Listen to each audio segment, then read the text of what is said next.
Next பார்த்தீங்கன்னா it's show on the credit side of profit and loss account as ஃபாலோஸ்ன்னு சொல்லி கொடுத்துருக்காங்க. சரியாப்பா? கிராஸ் ப்ராஃபிட்டு கிராஸ் ப்ராஃபிட்டுங்கும்போது என்ன வரும்னு சொல்லி பார்த்தீங்கன்னாக்கா கிராஸ் ப்ராஃபிட் எந்த சைடு வரும்? ப்ராஃபிட் அண்ட் லாஸ் அக்கௌண்ட்டில் எந்த சைடு வரும்னு சொல்லி பார்த்தீங்கன்னாக்கா கிரெடிட் சைடு வந்து வரும், வரவு பக்கம் வந்து வரும். சரியா? Gross profit. The first item on the credit side of profit and loss account is the gross profit. Brought down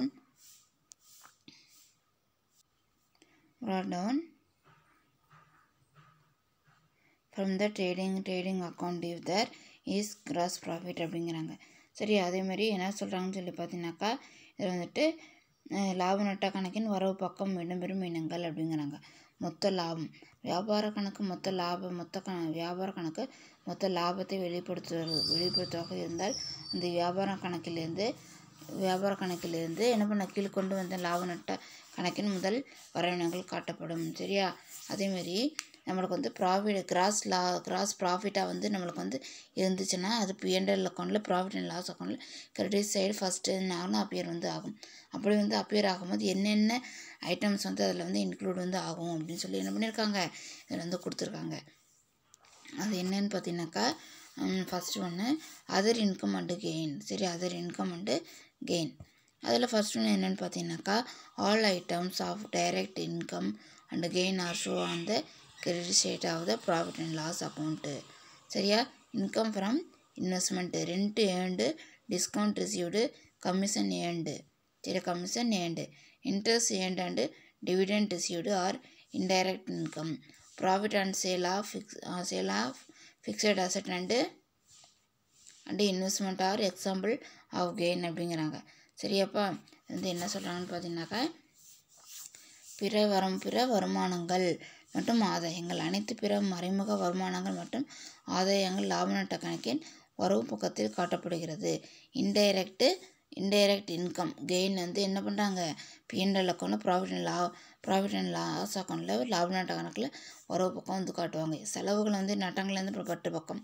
சரியா? இது ஃபஸ்ட்டு நம்மளுக்கு வந்து தெரிஞ்சதை என்ன பண்ண முடியும்? சம் வந்து போட முடியும்.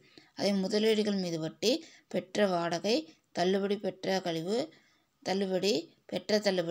கழிவு, வட்டி பெற்றது மற்றும் பங்காதாயம் பெற்றது, இவை அனைத்தும் மறைமுக வருமானங்கள் ஆகும். இதெல்லாம் என்னன்னு சொல்லி பார்த்தீங்கன்னாக்கா இன்டைரக்ட் இன்கம். சரியா? Indirect income. சரியா? வருமானங்கள் ஆகும். நிலை சொத்துக்கள் மற்றும் முதலீடுகள் விற்றதில் ஏற்பட்ட லாபம் ஆதாயங்கள் எடுத்துக்காட்டு ஆகும். சரியா? ஃபிக்ஸட் அசட் என்ன பண்ணியிருக்கோம்? சேல் பண்ணியிருக்கோம். நம்ம முதலீடுகளை வந்து என்ன பண்ணியிருக்கோம்? விற்றுருக்கோம். அப்படி வந்து இருக்கும்போது அது என்னன்னு சொல்லி பார்த்தீங்கன்னா என்ன அக்கௌண்ட்டுன்னு சொல்லி பார்த்தீங்கன்னாக்கா என்ன அக்கௌண்ட் அது வந்துட்டு நம்மளுக்கு உண்டான அது என்னென்னு பார்த்தீங்கன்னா ப்ராஃபிட் அண்ட் லாஸோட கெயின் அப்படின்னு வந்து சொல்கிறாங்க. சரியா? எக்ஸாம்பிள் வந்து கெயின்னு சொல்லி கொடுத்துருக்காங்க. Next closing of profit and loss account closing account அப்படிங்கிறாங்க.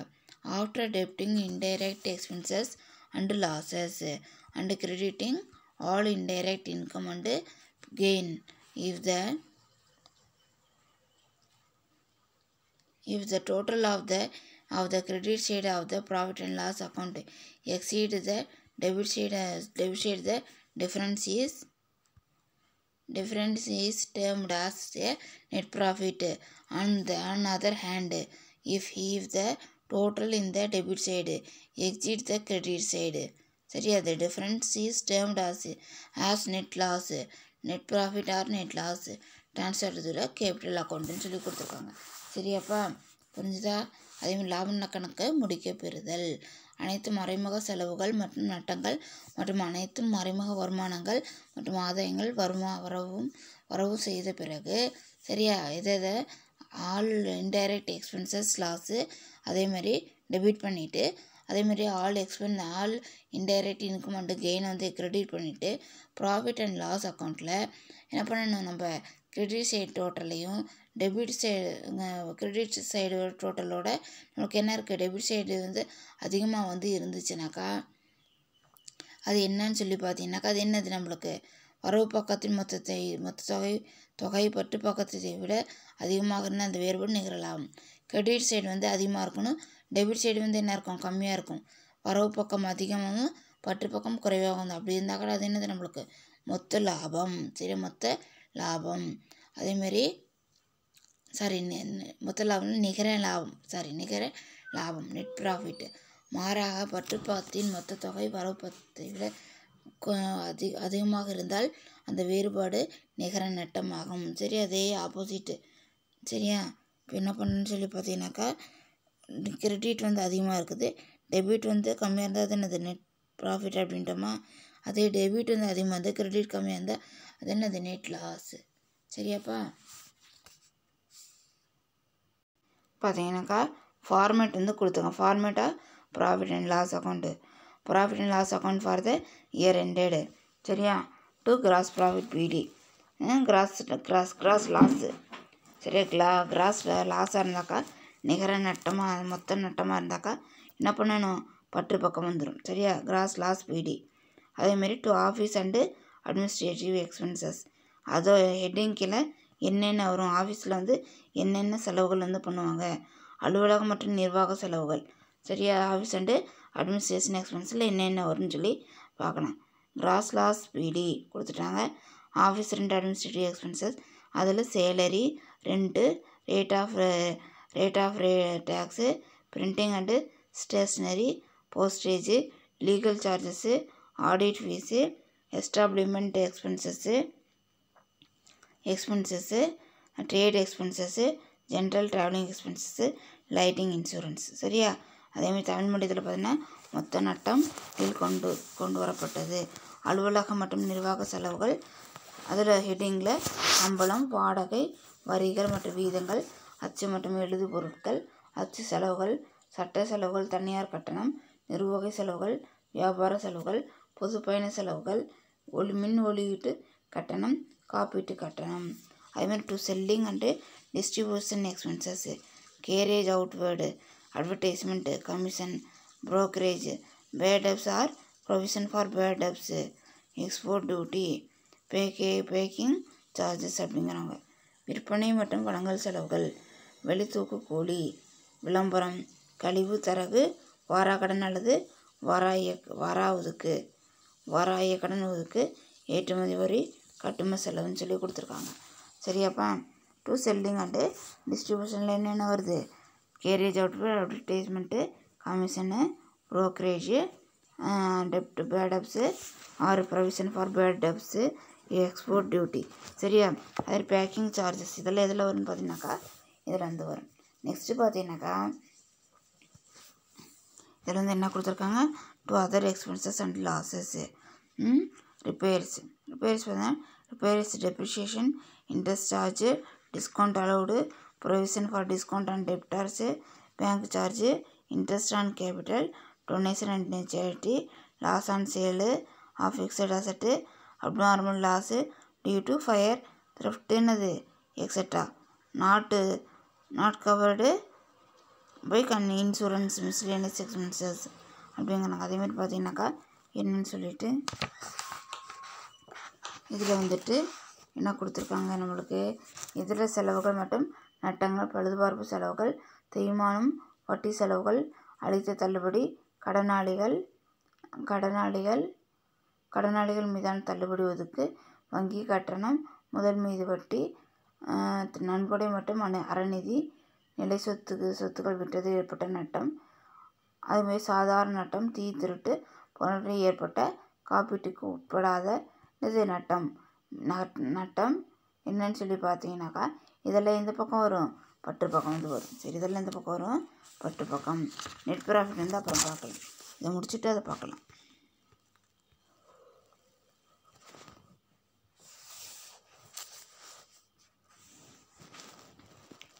கிரெடிட்ஸ் இருப்பதுன்னா கிராஸ் ப்ராஃபிட் பிடின்னு சொல்லி கொடுத்துருக்காங்க.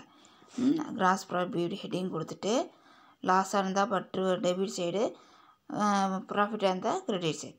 மொத்த லாபம்னா வரவு பக்கம், மொத்த நட்டம்னது பற்று பக்கம். சரியா, ஃபஸ்ட் ஒன்று என்ன கொடுத்துருக்காங்கன்னு பார்த்தீங்கன்னா இன்ட்ரெஸ்ட் இன்கம் ஹெட்டிங் கொடுத்துட்டு, ரெண்டு ஏர்ன்டு. சரியா, discount received, commission earned, interest on drawings, அதேமாதிரி interest on investment, dividend on share. சரியா, bad debts recover, profit or sale of fixed asset, appropriation premium, miscellaneous expenses. அதே மாதிரி நோட்டுன்னு சொல்லி பார்த்தீங்கன்னாக்கா என்ன கொடுத்துருக்காங்க, நெட் லாஸ். சரியா, டெபிட் சைடு அதிகமாக இருந்து கிரெடிட் சைடு கம்மியாக இருந்தால் அது என்னது, நெட் லாஸு. சரியாப்பா, அடுத்து பார்த்தீங்கன்னாக்கா என்னன்னு சொல்லிட்டு அடுத்தது என்ன கொடுத்துருக்காங்க, டுட்டோரியல் நோட்ஸ் கொடுத்துருக்காங்க. இதில் the expensive which are not related to the business are not show in the profit and loss account. சரியா, example are personal expenses of the proprietor such as a domestic and household expenses the proprietor income tax and life insurance premium of proprietor etc. These expenses are classified as drawing by the proprietor and are deducted from capital on the liability side of the balance sheet if they are paid out of business fund அப்படிங்கிறாங்க. என்ன சொல்கிறாங்கன்னு பார்த்தீங்கன்னாக்கா, வணிகத்திற்கு தொடர்பில்லாத செலவுகள் லாப நட்ட கணக்கில் காட்டப்பட மாட்டாது. சரியா, புரிஞ்சுதா? வணிகத்துக்கு வந்து தொடர்பில்லாத கணக்கில் லாப நட்ட கணக்கில் என்ன பண்ண மாட்டாங்க, அது வந்து காட்ட மாட்டாங்க. எடுத்துக்காட்டு, உரிமையாளர் சொந்த செலவுகள் அல்லது உரிமையாளர் வீட்டு மற்றும் சொந்த செலவுகள், வருமான வரி மற்றும் விற்பனையாளரின் ஆயுள் காப்பீடு கட்டணம் முதலியன. இதெல்லாம் எதில் வரும்னு பார்த்தீங்கன்னாக்கா டைரக்ட் இன்டைரக்டு இதில் வந்து வரும். சரியா,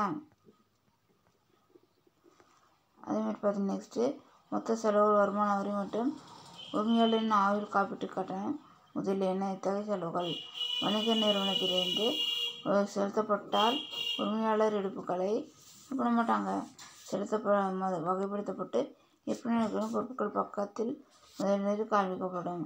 என்ன பண்ணணும்னு சொல்லி பார்த்தீங்கன்னாக்கா, வியாபார லாப நட்ட கணக்கு ரெண்டுமே என்ன பண்ணிடுறோம், நம்ம வந்து அதை வந்து இன்க்ளூட் வந்து பண்ணிடுறோம். அப்படி வந்து இன்க்ளூட் வந்து பண்ணும்போது அதை என்ன பண்ணுவாங்கன்னு சொல்லி பார்த்தீங்கன்னாக்கா, ப்ராஃபிட் அண்ட் லாஸ் அக்கௌண்ட்டில் என்ன பண்ண மாட்டாங்க, அதை வந்து காட்ட வந்து மாட்டாங்க. சரியா, இத்தகைய செயல்கள் வணிக நிறுவனத்தில் செலுத்தப்பட்டால் உரிமையாளரின் எடுப்புகளால் வகைப்படுத்தப்பட்டு விற்பனை பொருட்கள் பக்கத்தில் முதலில் இருந்து கழிக்கப்படும். அது மாதிரி நம்ம வந்து காமிச்சிட்டோம்னாக்கா அது ப்ராஃபிட் அண்ட் லாஸ் அக்கௌண்ட்டில் இந்த கேபிட்டல் அக்கௌண்ட்டில் இருந்து என்ன பண்ணிடுவாங்க, அது வந்து லிஸ்ட் பண்ணி வந்து காமிச்சிடுவாங்க அப்படிங்கிறாங்க. நெக்ஸ்ட்டு பார்த்தீங்கன்னாக்கா, only revenue receipt and revenue expenses R show in the trading account. Profit and loss account, capital receipt, capital gain, capital expenditure, capital losses are not so in trading account, profit and loss account. The capital of capital item that relate to the accounting